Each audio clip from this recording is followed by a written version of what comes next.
Hello, my name is Phil Pethybridge. I'm the academic coordinator and a teacher trainer at International House, Newcastle. Um, I thought I'd try to start on the right foot and do this as a video and then post it online. Hopefully, it works. Um, my notes are over here, so I will look over there. We were first of all asked to say a few words about myself. Well, as I say, my name's Phil. I work in Newcastle. I did my CELTA in Bangkok a long time ago, maybe 10, 12, 10, 11 years ago. Um, and I only worked there for about a year and a half, 2 years, and then moved back to, well, didn't move back to, but moved to Newcastle with my wife. So I've been working at International House Newcastle for about 10 years now. Um, I did my Delta with them maybe 5 years ago, and I've been working on CELTAs and other teacher training in the school in the last few years. Um, yeah, I think that's probably enough about myself. Right, it asks for two objectives. I reckon that's about the objectives I have with the course, so here goes. First of all, my first objective is to make better use of internet resources and online VLEs.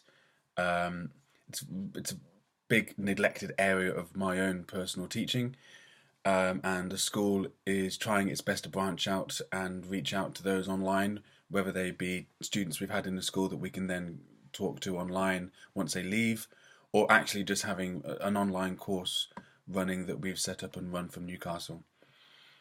So yeah, I'd like to do that. It's a big area of teaching that I've neglected, so I'm giving it a chance with this. It also, in all selfishness, adds another string to the bow. It's something else to put onto the CV. Big fan in CPD. I do lots of reading in terms of journals and online stuff. And I haven't done a course in a very long time, so this was a good time to do one. Okay. The next thing it asks for is expectations of the course. First of all, expectations of course and coursework. I expect it to be quite challenging.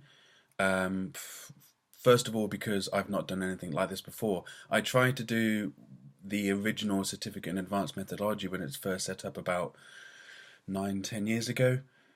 Then that didn't go well. I think partially because of the way the course was set up, it wasn't really designed for an online course at that time. Probably a lot better now, though, and I've heard it's a lot better now. And also because I wasn't, and partially still am, not a great believer in online courses, and that's another reason for doing this course is to try to dispel that. Um, I'm quite internet savvy. I use the internet almost every day, the same as every other human being. And I know my way around a computer, but yet this is the one thing I still haven't done, which is using VLEs much and online tutoring.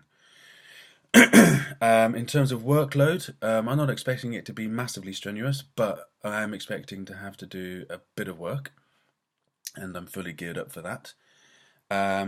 Feedback and tutors. Got an interesting comment. What have I written here? Yes, feedback. I was a little bit unsure as to what feedback might be because there's no assessment, so I'm wondering where that feedback comes from.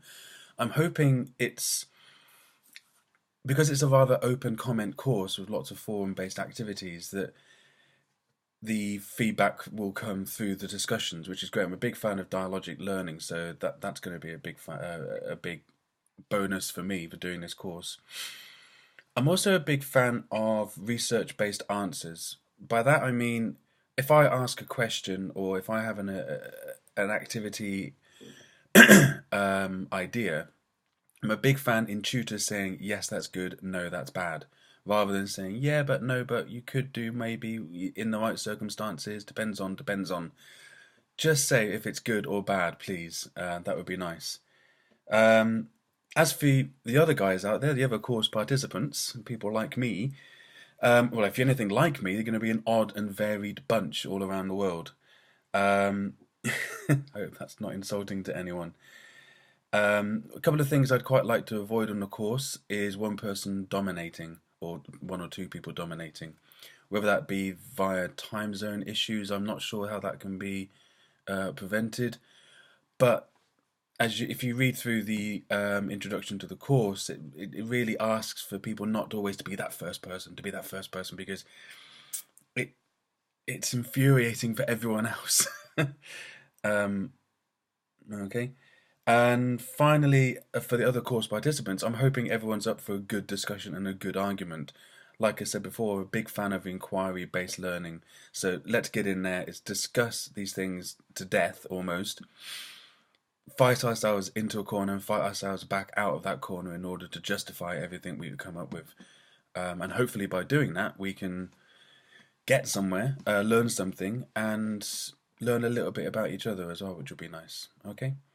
I think that's everything.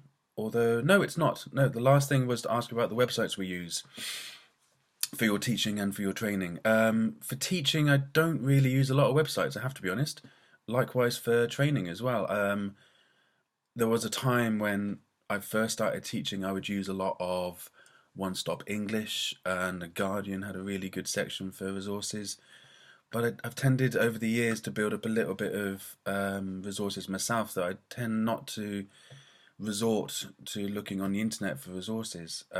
If I do, it's generally stuff like authentic material. So the BBC Bite Size website is really good for picking up podcasts for listening activities in the classroom. And likewise, for training, I don't really use the internet much. Every now and then I'll do a little bit of reading on teachingenglish.org, which is the British Council one. But apart from that, we get subscriptions to journals, so I don't need to go online in order to read journals. We've got them in the school, so I'm quite lucky in that respect. I think that's it. So, again, my name's Phil from International House Newcastle, and I look forward to taking part in the course and speaking to you online. Thank you.